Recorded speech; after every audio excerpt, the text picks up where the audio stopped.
Assalamualaikum warahmatullahi wabarakatuh. Selamat pagi anak-anak. Bagaimana kabar kalian pada pagi hari ini?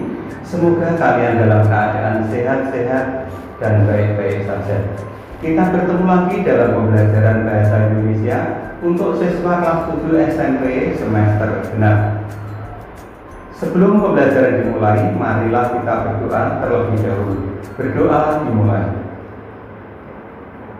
Berdoa selesai.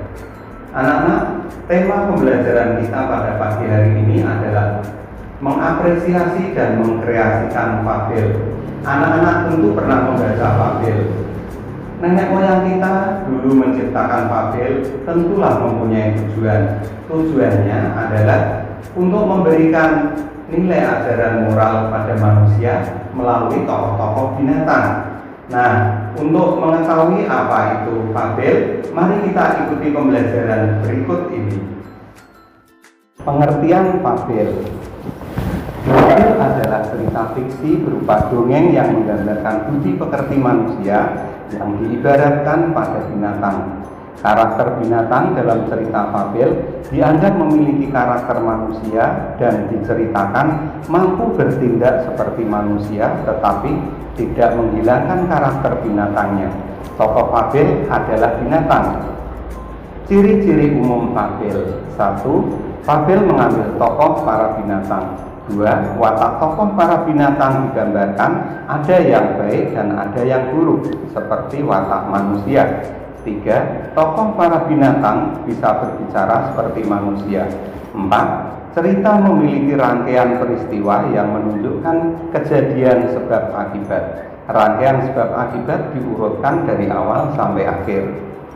5. Fabel menggunakan latar alam seperti hutan, sungai, kolam, dan sebagainya.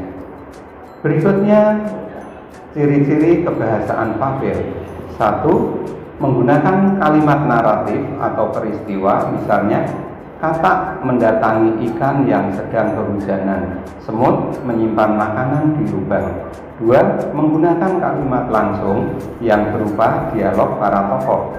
3. Menggunakan kata sehari-hari dalam situasi tidak formal atau menggunakan bahasa percakapan.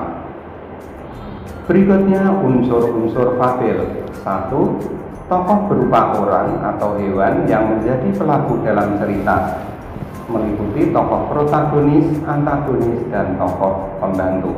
2. Ciri tokoh utama adalah A. Sering dibicarakan, B. Sering muncul, C. Menjadi pusat cerita atau menggerakkan jalan cerita. Tokoh pembantu adalah tokoh tambahan. 3. Penokohan yaitu pemberian karakter pada tokoh. Karakter bisa bersifat protagonis atau yang disukai, atau tokoh antagonis yaitu tokoh yang tidak disukai. 4. Watak tokoh dapat disimpulkan dari penggambaran fisik, penggambaran tindakan tokoh, dialog tokoh, monolog atau komentar, atau narasi penulis terhadap tokoh. 5. Setting atau latar adalah tempat dan waktu kejadian serta suasana dalam cerita. Ada 3 jenis latar, yaitu latar tempat, waktu, dan latar sosial. 6. Tema adalah gagasan yang mendasari cerita. Tema dapat ditemukan dari kalimat kunci yang diungkapkan tokoh atau menyimpulkan keseluruhan peristiwa sebab akibat pada cerita. 7. Amanat adalah pesan yang disampaikan penulis secara tidak langsung. Amanat disampaikan atau disimpulkan dari sikap penulis terhadap permasalahan yang diangkat pada cerita. Jenis-jenis fabel. 1. Ditinjau dari segi pemberian watak dan latar. A. Fabel alami, yaitu fabel yang menggunakan watak tokoh binatang seperti kondisi alam nyata, misalnya kura-kura diberi watak lamban, singa buas, dan ganas. Fabel alami menggunakan alam sebagai latar seperti hutan, sungai, kolam, dan sebagainya. B. Fabel adaptasi adalah fabel yang memberikan watak tokoh dengan mengubah watak aslinya pada dunia nyata. Fabel adaptasi menggunakan tempat yang lain sebagai latar, misalnya di rumah, di jalan. Sebagai contoh, misalnya landak yang pemalu sedang berulang tahun di rumah makan. 2. Ditinjau dari segi kemunculan pesan. A. Jenis fabel dengan koda adalah fabel yang sudah memunculkan pesan atau amanatnya secara jelas di akhir cerita fabel. Alur fabel dimulai dari pengenalan, kemunculan masalah, masalah memuncak, ditutup pemecahan masalah dengan pesan eksplisit atau tersurat. B. Jenis fabel tanpa koda adalah fabel yang pesan atau amanatnya tidak disampaikan secara jelas atau tersirat saja. Alur fabel dimulai dari pengenalan, kemunculan masalah, masalah memuncak, ditutup dengan pemecahan masalah tanpa pesan eksplisit. Berikutnya saya sampaikan struktur fabel. 1. Orientasi, yaitu bagian awal cerita yang berisi pengenalan tokoh, latar tempat, dan waktu.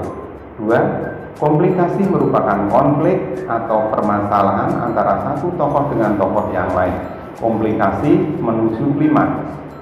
3. Resolusi merupakan bagian fabel yang berisi pemecahan masalah. 4. Koda, ini boleh ada atau tidak, adalah bagian terakhir fabel yang berisi perubahan yang terjadi pada tokoh dan pelajaran yang dapat dipetik dari cerita.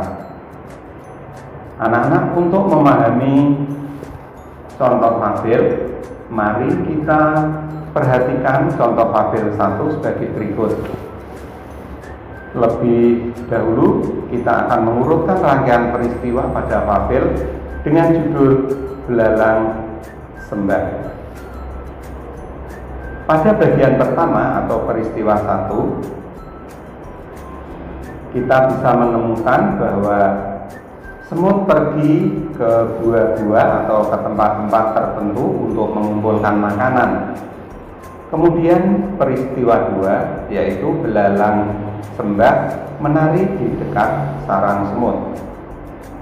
Peristiwa ketiga, semut berjalan membawa makanan untuk dibawa ke sarangnya. Peristiwa keempat, belalang belum sempat mengumpulkan makanan karena sibuk menari. Belalang kelaparan dan lari ke rumah semut. Belalang meminta makanan kepada semut. Nah, anak-anak, itu tadi rangkaian peristiwa pada fabel 1 yang berjudul Belalang Sembah. Untuk berikutnya kita akan mempelajari unsur-unsur pada fabel 1 masih berjudul Belalang Sembah. Dari rangkaian peristiwa kita bisa mengetahui bahwa tema pada fabel tersebut adalah menyiapkan masa depan dengan bijaksana. Kemudian latarnya berupa latar tempat di sebuah kebun anggur. Latar waktu suatu hari, musim gugur, musim dingin. Adapun bukti tekstualnya adalah suatu hari di sebuah kebun anggur tinggallah sebuah keluarga semut dengan anggota jumlahnya yang sangat banyak. Para semut melihat bahwa musim gugur akan segera berlalu dan akan segera datang musim dingin yang cukup panjang. Berikutnya tokoh meliputi semut, wataknya bijaksana, rajin bekerja, dan suka menolong. Belalang wataknya senang menari, tidak memikirkan masa depan, dan pemalas. Bukti tekstualnya, belalang belum sempat mengumpulkan makanan karena sibuk menari. Belalang meminta makanan kepada semut. Semut tak tega dan memberikan makanannya kepada belalang. Konflik, yaitu semut rajin bekerja mencari makanan untuk musim dingin, sedangkan belalang sembah sibuk menari sehingga belalang kelaparan saat musim dingin tiba. Amanat 1. Setiap orang perlu menyiapkan masa depannya dengan berusaha. 2. Janganlah kita menikmati kesenangan di masa sekarang tanpa memikirkan masa depan. Berikutnya sudut pandang pengarang atau cara penceritaan, yaitu pengarang menggunakan sudut pandang orang ketiga karena pengarang tidak menjadi pelaku dalam cerita. Tokoh atau pelaku disebutkan namanya seperti semut dan belalang. Tujuan komunikasi fabel yaitu menginspirasi dan mendidik. Fabel ini memberikan contoh kepada kita agar berbuat baik seperti semut, misalnya suka menolong, rajin bekerja, memikirkan masa depan. Berikutnya alur atau rentetan peristiwa. Menggunakan alur maju, karena dalam fabel ini pengarang menceritakan peristiwa dari awal sampai akhir secara urut. Peristiwa awal menyebabkan kejadian berikutnya sehingga mencapai puncak dan akhir cerita. Untuk selanjutnya mari kita mempelajari struktur fabel pada cerita atau fabel yang berjudul Kupu-kupu Berhati Mulia. Pada bagian orientasi, pengarang mengenalkan tokoh yaitu seekor semut yang berjalan-jalan di taman indah pada suatu hari yang cerah. Suasananya sangat membahagiakan. 2. Pada bagian ini mulai muncul permasalahan, yaitu semut melihat seekor kepompong di atas pohon. Sang semut mengejek bentuk kepompong yang jelek yang tidak bisa pergi kemana-mana. Suatu hari semut tergelincir dan terjatuh ke dalam lumpur. Sang semut hampir tenggelam dan dalam genangan itu semut berteriak sekencang mungkin untuk meminta bantuan atau pertolongan. 3. Resolusi. Pada bagian ini, konflik atau masalah yang dihadapi tokoh sudah ada jalan keluarnya atau penyelesaiannya. Saat itu ada seekor kupu-kupu yang terbang melintas. Kemudian kupu-kupu menjulurkan sebuah ranting ke arah semut. Lalu sang semut memegang erat ranting itu. Si kupu-kupu mengangkat ranting itu dan menurunkannya di tempat yang aman. Berikutnya 4. Koda. Sang semut berjanji kepada kupu-kupu bahwa dia tidak akan menghina semua makhluk ciptaan Tuhan yang ada di taman itu.